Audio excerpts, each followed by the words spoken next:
Hello, my brothers and sisters from the West Africa coast and Africa in general. I have this message for every one of you out there. Every one of you out there who thinks that the coup that took place in Niger, it's not long overdue. You must be out of your mind to think that these people have a leader. They don't have a leader at all. And for President Bazoum thinking that he's a leader in a country such as Niger, to sit down there as a leader and accept that kind of treaty from France all these years, from the past leader to the time of President Bazoum, it must be that these people are cowards. For Bazoum thinking sitting down there as a president, he's a coward and he deserves to be treated in this manner. For these people to sit down there as leaders and accept this kind of treaty from France, a country with huge reserve of uranium, diamond, gold, and yet they are referred to as the poorest country on earth. Like the poorest on earth. And how does that happen? France just taking every resources from them like that. Like, I don't want to say much on this. I don't want to take more of your time. I just want you guys to take your time. Carry your water. Carry your juice. Carry your whiskey. Sit down and listen to this lady. Listen to this Pan-Africanist lady. Listen to her. Listen to Dr. Arikana. And see how she opened, everything. How she exposed the wickedness of France.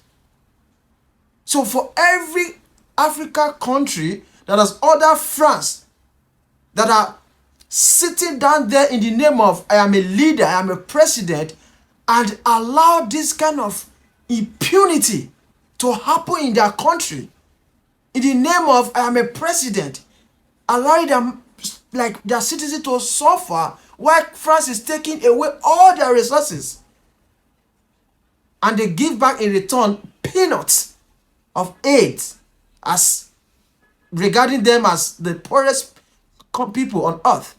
Please listen to this video. Let's go through together. Our people must know the truth and nothing but the truth. France remains as a member of the UN Security Council, and yet France today remains one of the biggest perpetrators of human rights violations in Africa. And everybody is giving it, the world is giving it a blind eye. United Nations, it is a body that's supposed to be the watchdog for human rights violations.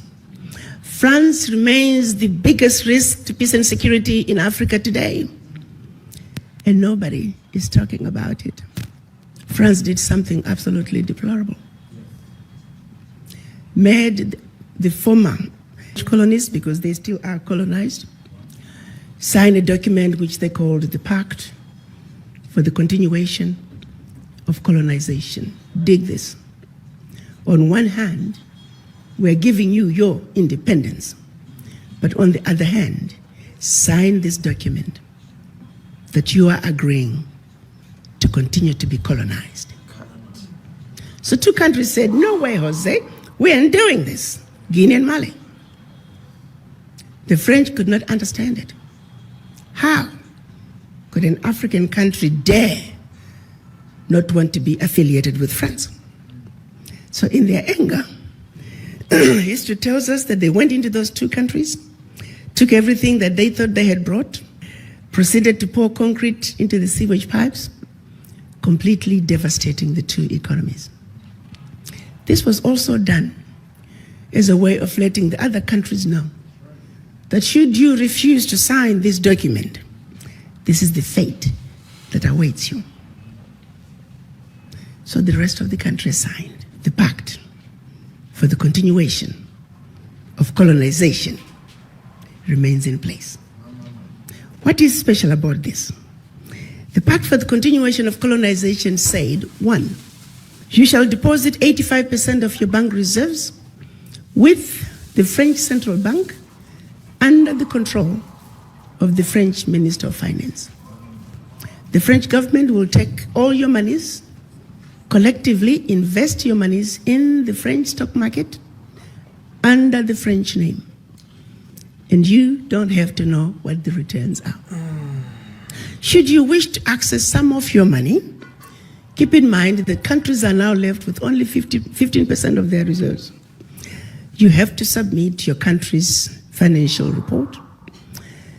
And if approved, you get to access up to 20% of your deposits from the previous year as a loan at commercial interest rates. I'm going to repeat that. Should you want to access some of your own money, you have to submit your own country's financial report. And if approved, you get it as a loan at commercial interest rate. So you go from having a humongous credit with France to now owing France for borrowing your own money, a loan that you'll never be able to finish paying. They also said, all your minerals discovered and yet to be discovered, French companies have the first right of refusal. You go to those countries today, all major contracts, French companies have the first right of refusal. The water supply, the power supply, the mining fixtures, the oil rigs, roads construction, airports, French companies have the first right of refusal. If anything is left, the people in your country may get it. They also said, your military can only be trained by France. You can only purchase military equipment from France. France shall have military presence in your country and can invade your country without notice if France feels that her interests in your country are being violated.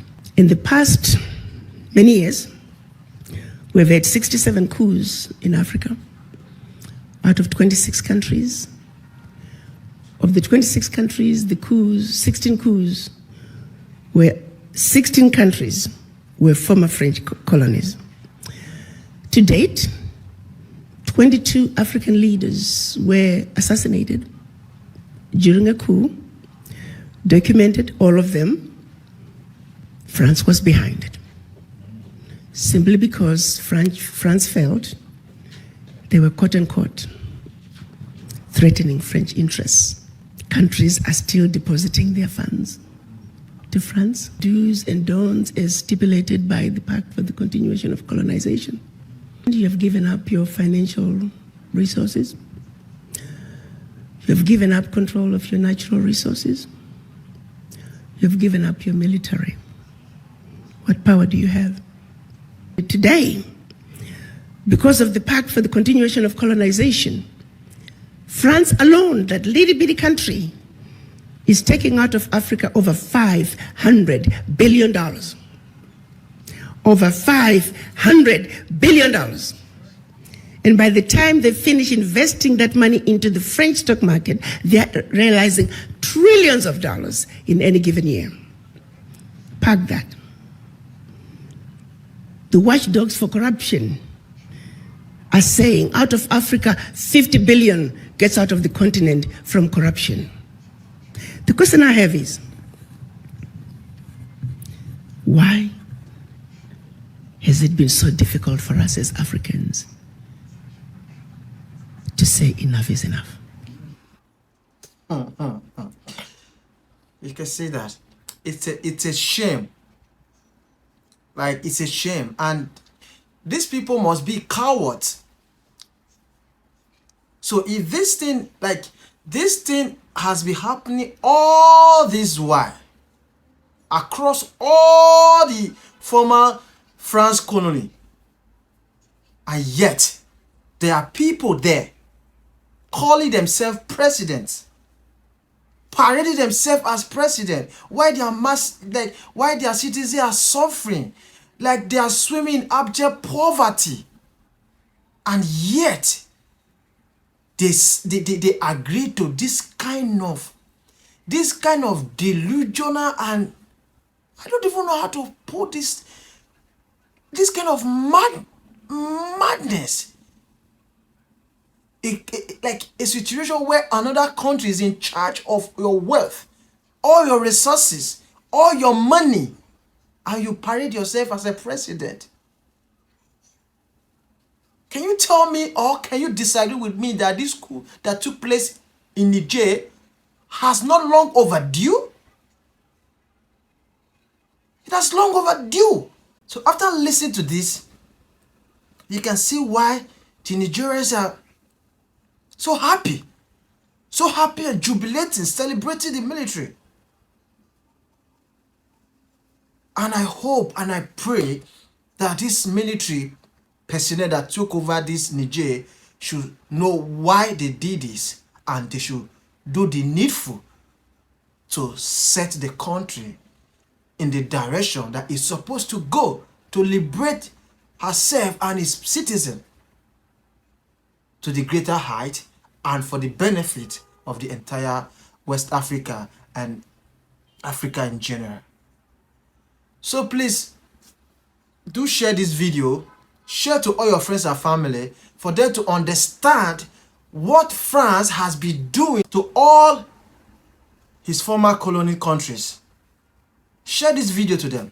Let us see why this coup in Niger is very important and very, very crucial at this time in point. So share this video, and please do subscribe to my channel for more of this kind of content. So thanks for watching.